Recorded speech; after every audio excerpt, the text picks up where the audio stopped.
صاحب میرے ذہن میں بہت برے خیالات آتے ہیں اور بہت سے برے کام بھی ہو جاتے ہیں، کوئی وظیفہ بتائیں۔ دو باتیں الگ الگ ہیں۔ اگر آپ کے ذہن میں برے خیالات آتے ہیں اور برے کام نہیں ہوتے، دوسری صورت برے خیال بھی آتے ہیں برے کام بھی ہوتے ہیں، یہ الگ الگ بات ہے۔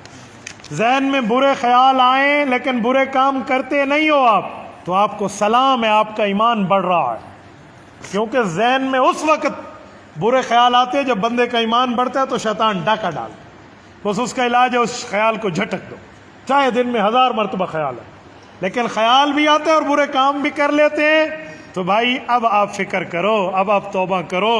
اس کے لیے وظیفہ نہیں، غیرت چاہیے، ٹھیک ہے؟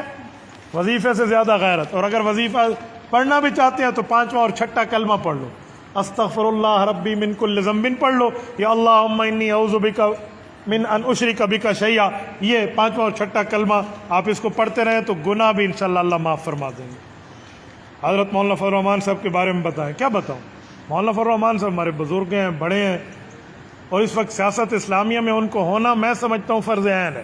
اگر فضل الرحمان نہ ہوتے، سیاست اسلامیہ میں جمعیت علماء اسلام کی محنت نہ ہوتی، تو شاید ہمارے چہروں پر داڑھی اور سر پہ پگڑیاں نہ ہوتی۔ حالات اللہ رب العزت نے کرم کیا، حضرت مولانا نے مہربانی فرمائی، میرے گھر تشریف لائے کل عشاء کی نماز، میرے خیال میں اس وقت حضرت مولانا نے باجماعت امام بن کے ہماری مسجد میں کل نماز پڑھائی۔ تو شفیق آدمی ہے، کوئی اسے قریب بیٹھے، میرے بچوں کو تو کل گود میں بٹھائے رکھا، ہمارے گھر تشریف لائے، میرے بیڈ پر آ کر بیٹھے اور بڑی دعائیں دیں، تو میں قریب رہ کر جانتا ہوں دور رہو گے تو آپ پریشان رہو گے۔ مفتی صاحب میری نظر کی کمزوری ہے، بتا دیں۔ میں نے ابھی آپ کی خدمت میں بتایا تھا کہ آنکھ کی کمزوری جو ہے، یا قویو یا نورو، 11 مرتبہ پڑھیں گے، یا قویو 11 مرتبہ یا نورو، آنکھوں پہ پھونک دیں یا ہاتھ پہ پھونک پہ آنکھ پہ مل لیں، تب بھی انشاءاللہ نظر کی مضبوطی ہوگی۔ فکشفنا عنک غطاءک فبصرک اليوم حدید، ہر نماز کے بعد 3 مرتبہ پڑھیں تو آنکھوں کا مسئلہ ٹھیک ہے۔ مولانا صاحب میں کاروبار لیے جاتا ہوں، کماتا ہوں، لیکن برکت نہیں ہوتی، وظیفہ بتا دیں۔ بھائی کاروبار کے لیے وظیفہ تو یہ ہے کہ آپ جھوٹ نہ بولیں۔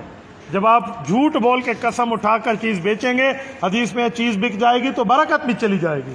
تو آپ سچے کاروبار بنیں، اور آپ سچے کاروباری بنیں تو التاجر الامین مع النبیین والصدیقین، حدیث میں امانت دار تاجر جو ہے یہ انبیاء کے ساتھ کھڑا کیا جائے گا۔ تو آپ کو یہ ٹھیک رکھنا چاہیے، اور اس کے ساتھ دعا بھی کریں کہ اللہ میں نے کاروبار اس لیے شروع کیا کہ میں حرام سے بچوں، حلال لوں، تو انشاءاللہ رب مدد کریں گے۔